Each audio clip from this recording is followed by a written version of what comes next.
Hello everyone, welcome to Lucid Point. My name is Vikas Goyal. आज का topic है polynomials और ऑब्जेक्टिव है इस ट्यूटोरियल के degree of a polynomial and zeros of the polynomial. So जानेंगे इन टॉपिक को डिटेल में, बने रहिए लूसिड पॉइंट के साथ। चलिए स्टार्ट करते हैं इन टॉपिक्स को। So in class 9 you have learned about the introduction to polynomials and degree of a polynomial, zeros of a polynomial, and also remainder theorem and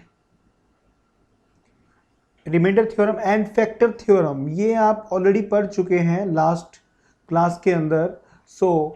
मैं आपको कोशिश करूंगा इनका रिकैप देने की इस ट्यूटोरियल में, and will also learn the behavior and the relationship between degree, zero and coefficient of a polynomial। So चलिए शुरू करते हैं। What is degree of a polynomial?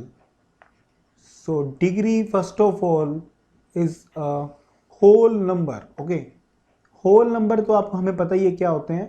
Whole number means it can be 0, 1, 2, 3 like this। Okay, so you cannot say that the degree is in decimal or in rational number or in negative number even. So for example, let us take an example. So like under root 5 x plus y. Okay, so if I ask you what is the degree here, it is very simple. The highest power of the variable is only 1, so you will say degree is 1. But if I take another example like this, 5 root x plus y, so here the power of x is 1 by 2 because root means 1 by 2. So the degree here, if you write 1 or 1 by 2, that will be wrong because degree cannot exist or does not exist. Why? Because क्योंकि x की जो power है वो 1 by 2 and 1 by 2 is not a whole number, 1 by 2 is a rational number और degree कभी भी आपकी rational number नहीं हो सकती, okay. So degree can not be rational number, degree can't be a rational number. So ये बात बच्चों को थोड़ी सी नहीं पता होती, तो ये बात आप बड़ी इंपॉर्टेंट है, इस बात को आप नोट करिए। ये आपके olympiad, NTSC and higher exams में भी आपको ये काफ़ी काम आती है, ठीक है। इसके आगे बढ़ते हैं। कुछ और एग्जाम्पल्स मैं लेने जा रहा हूँ यहाँ पे अभी। पी जेड, ओके, मैं यहाँ पे ले लेता हूँ Z plus 1 by z, okay. And if I ask you what is the degree of this polynomial, अब देखो ये पोलिनोमियल इन z है, ओके। तो पोलिनोमियल किसी भी वेरिएबल में हो सकता है, दैट डजंट मैटर। अब यहाँ पे हमें डिग्री बतानी है। So degree does not exist is the right answer। reason being, जब आप इसको ऐसे लिखेंगे like 1 by z can be written as like this and degree here is -1, so it's not possible because degree is a whole number and -1 is an integer. This is an integer, so okay, and moreover it is a negative integer, we should say negative integer, and negative integer is not a whole number, so that's why degree does not exist. One more example. So for example, if I write here px is equal to, suppose, x raised to the power 0, okay. So what is the degree here? Degree is 0. It is very, very simple. Or if I write only 1, like 1 is a constant number, okay. So 1 can be written as can be आपको एक polynomial को लिखता हूँ मैं यहाँ पे, px is equal to 0। अब यहाँ पर डिग्री क्या होगी? अगर मैं इसको px equal to 0 करूँ तो डिग्री क्या होगी? तो यहाँ पर डिग्री इसकी अगेन आप कहेंगे degree does not exist। Why? अभी देखो, अब 1 भी तो कांस्टेंट है। अगर मैं 5 लिखता, 5 भी एक कांस्टेंट था और 0 भी एक कांस्टेंट है, तो 0 के केस में डिग्री डज नॉट एग्जिस्ट क्यों आया? यहाँ पर भी डिग्री 1 आनी चाहिए थी, इजंट इट? ये क्वेश्चन सबके माइंड में राइज होता है और होना भी चाहिए। px is equal to 0 and let us find out the degree of this. So मैंने कहा degree does not exist, degree does not exist. तो क्या ये पॉलिनोमियल है? Yes, it is a polynomial, it is called as zero polynomial. Okay, this is a zero polynomial. और इसकी degree को जानने के लिए देखो, जीरो को मैं क्या लिख सकता हूं, जीरो मल्टीप्लाई बाय एक्स की raise to power zero. It can also be written as like this, it can also be written like this, or it can also be written like this, isn't it? So you can change the value of x raised to the power, this is also 0, this is also 0, this is also 0, this is also 0. So here the power of the x is changing but the final result is 0. So that means आप इस बारे में ये sure नहीं हो सकते कि x की पावर 0 होगी, 1 होगी, 2 होगी या 100 होगी। दैट्स वाई हम यहां पर ये कह सकते हैं confidently that the degree does not exist. But yes, it is a polynomial. You cannot say that it is not a polynomial, it is a polynomial, and it is a very important polynomial which is called as zero polynomial. So यहां पर आपको polynomial की degree अच्छे समझ में आ गई है। Now let us move to zero of polynomial. Let us try to understand of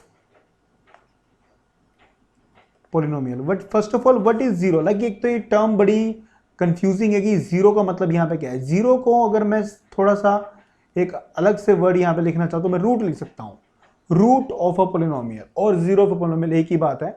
तो ये होता क्या एक्चुअली में, देखिए मान लो एक पोलिनोमियल है पी एक्स और पी एक्स की वैल्यू है मान लो कि 4x माइनस 16। ओके, तो मैं x की क्या वैल्यू डालूं कि ये पी एक्स जीरो हो जाए। फॉर एग्जाम्पल मैं x की वैल्यू 4 डालता हूं। ओके, 4, तो पी एक्स क्या हो जाएगा, 4 multiply by 4 minus 16 and 16 minus 16 is equal to 0।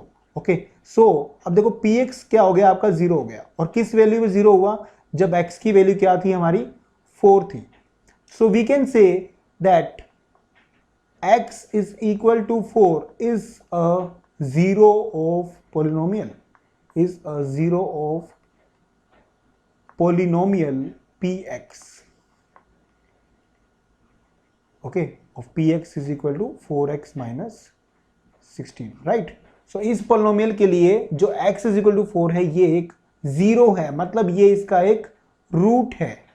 Okay, so this is called, अब यहां पे ये एक लीनियर पोलिनोमियल था, this was the linear polynomial, क्योंकि इसकी डिग्री जो थी वो 1 थी, the degree of the x was 1, right? So that's why we call it as linear polynomial. और लीनियर पोलिनोमियल के अंदर जो रूट को निकालना या जीरो पोलिनोमियल निकालना बड़ा इजी होता है। So let us take one more example, is equal to px is equal to x square minus 3x minus 4. Now first of all यहां पे डिग्री क्या है x की, the degree is 2, degree is 2। तो जब degree 2 होती है तो इसको बोलते हैं क्वाड्रेटिक पोलिनोमियल, इसको हम कहते हैं क्वाड्रेटिक पोलिनोमियल। और क्वाड्रेटिक ये वर्ड एक्चुअली में एक एंशिएंट वर्ड से आया, जो वर्ड था क्वाड्रेट, क्वाड्रेट। और क्वाड्रेट का मतलब होता है स्क्वायर, स्क्वायर मतलब power 2। Okay, so that's why we call it as quadratic polynomial. और अब इसका हम लोगों को जीरो निकालना है। For example zero of polynomial हमें यहाँ पर फाइंड आउट करना है, पोलिनोमियल। सो अगर मैं यहाँ पे x की वैल्यू को -1 पुट करता हूं तो देखते हैं क्या वैल्यू आती है -1 पर। हम यहाँ पे x की वैल्यू को -1 पुट करते हैं, -1 स्क्वायर -3 इंटू -1 -4 एंड -1 का स्क्वायर यहाँ पे 1 हो जाएगा, -3 into -1 it will be +3 and this will be -4 and 1 + 3 is 4 and 4 - 4 is equal to 0। Okay, so finally आपको px जो है वो 0 मिल गया। So that means this is the zero of a polynomial. अब देखते हैं किसी और वैल्यू पर भी ये जीरो आ सकता है क्या। सो एक वैल्यू हमें यहाँ पर 4 पुट करते हैं, एक्चुअली मैंने पहले से फाइंड आउट किया हुआ है। तो x इज इक्वल टू, मैं आपको और भी क्वेश्चंस दूंगा इसके बाद। x is equal to 4 put करते हैं यहाँ पे, तो ये क्या आता है देखते हैं। तो 4 का स्क्वायर करना पड़ेगा, दोबारा से यहाँ पे वैल्यू पुट करेंगे, -3 मल्टीप्लाई बाय 4 -4, ओके। एंड 4 का स्कोर हो जाएगा 16 and 3 4s are 12 and -4 and 16 minus 16 again it will B 0। So in both cases, हमें दोनों केसेस के अंदर यहाँ पर 0 मिल रहा है। दैट मीन्स ये दोनों के दोनों इसके रूट हो गए, ये 0 ऑफ पॉलिनोमियल हो गए। So we can conclude here, we can conclude that this p minus 1 and p4, like x is equal to 4 and x is equal to -1, they are the root, they are the zeros of the polynomial of this given polynomial, okay fine। so यहाँ पर हम लोग zeros of polynomial को यहाँ पे आप समझ चुके हैं अच्छे से। तो यहाँ पे एक चीज को जनरलाइज अगर मैं करना चाहूँ फॉर द केस ऑफ से linear polynomial and quadratic polynomial, तो हम कर सकते हैं, उसको नेक्स्ट ट्यूटोरियल में हम लोग करेंगे। सो आई होप ये टॉपिक आपको पूरा कंप्लीट समझ में आया होगा, और नेक्स्ट ट्यूटोरियल में हम लोग करेंगे in detail geometrical meaning of the zeros of polynomial along with some very important concept. So बने रहिए लूसिड पॉइंट के साथ, मिलते हैं नेक्स्ट ट्यूटोरियल में।